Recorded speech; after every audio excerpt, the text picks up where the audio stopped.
Özlem dolu içim keke. Bank göründüğüme bakma.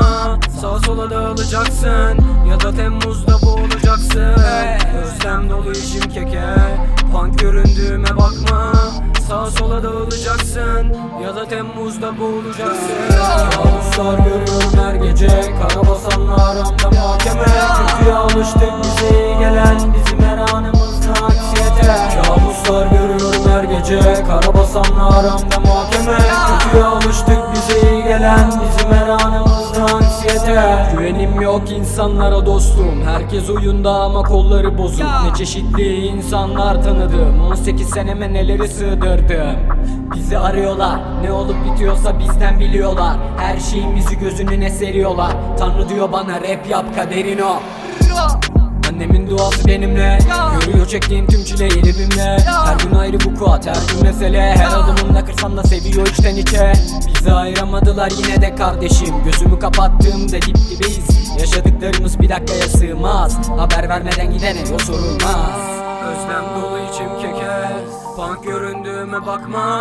Sağa sola dağılacaksın ya da Temmuz'da boğulacaksın. Özlem dolu içim keke.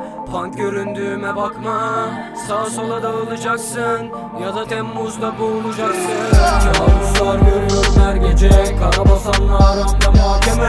Kötüye alıştık, bize iyi gelen bizim her anımızda aksiyete. Kabuslar görüyorum her gece. Karabasanla aramda mahkeme. Kötüye alıştık, bize iyi gelen bizim her anımızda aksiyete. Sana soran olursa de ki yok o.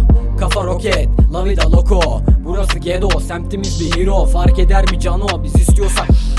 Bizim abilerde dolu makineler. Kafamız hep tas, İzmit pilot eder. Gördükleri tek parmak mapusta babasının elinde, o da kanıyla. Düşürürler, fişini çekerler. Çakarı görürse toz olur bu piçler. Sizi uyuşturan bonz değil beyniniz. Hepsinin içindeyim ama tertemizim. Görüyorum sağa sola düşenleri. Topluyorum birer birer kafiyeleri. Yapıyorum bu sporu Winnipez gibi, Eko Fresh gibi, rest in peace Bobby.